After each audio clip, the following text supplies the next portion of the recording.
তোমরার একটা কথা কই, তোমরার কি কপালের গুড়ি ছক নাই? এই দেশের মধ্যে এই অবস্থার মধ্যে তোমরার বিবেক কি বাধা দিছে না?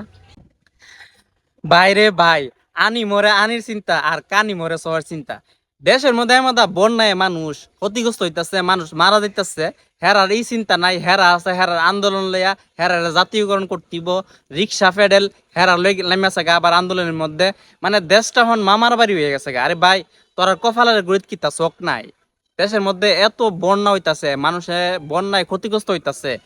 এই ক্লান্তি লগ্নে আইসা তোরা কিলিগা আন্দোলনের মধ্যে নামস। দেশটা এমন পর্যায়ে গেছে, আবার কাল্লা দেহম কিতা, এই যে বারাটিয়া এবং মালিক নেমে আছে আন্দোলন লইয়া। এরপর আবার দেহম সিঙ্গেল নেমে আছে গা, হেরা সিঙ্গেল গেলিগা এই দাবি লইয়া নেমে আছে গা। এবার আবার দেহম কি, যারা মানে ভিক্ষা করে তাদেরকে 50টা নিচে ভিক্ষা দেওয়া যেত না, ইতালীয় আন্দোলনে নেমে যাবো গা।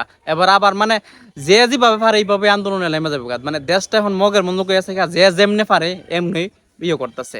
তোমরার একটা কথা কই, তোমরার কি কপালের গুড়ি ছক নাই? এই দেশের মধ্যে এই অবস্থার মধ্যে তোমরা বিবেক কি বাধা দিছে না? এই অবস্থার মধ্যে তোমরা কেমনে এই আন্দোলন লইয়া নামো, আন্দোলন লইয়া দাবি করো? ভাই, তোমরা যতই বাহতাবাজি করো, হ্যাঁ, তোমরা কিন্তু ঘুরা ফিরে একদলই। ওই যে তোমরা তোমরা আমরা কিন্তু বুঝালাই মানুষ, তোমরা হয়েছে কি, একবার ডাকাতে আইছো, আবার আনসার হয়ে আইছো, আবার কি হয়ে আইছো, গোপালবনবাসী হয়ে আইছো, হ্যাঁ, আবার রিক্সা রিক্সা ফেরে লয়ে আইছো, হ্যাঁ, ইতা কাম হইতো না। আমরা তোমরা বাদাবাদি ইতা বুঝি, ইতা সাইরা ভালো হয়ে যাও গা, এখনো সময় আছে। আর নাইলে দেখবা যে ভাত পাইতা না।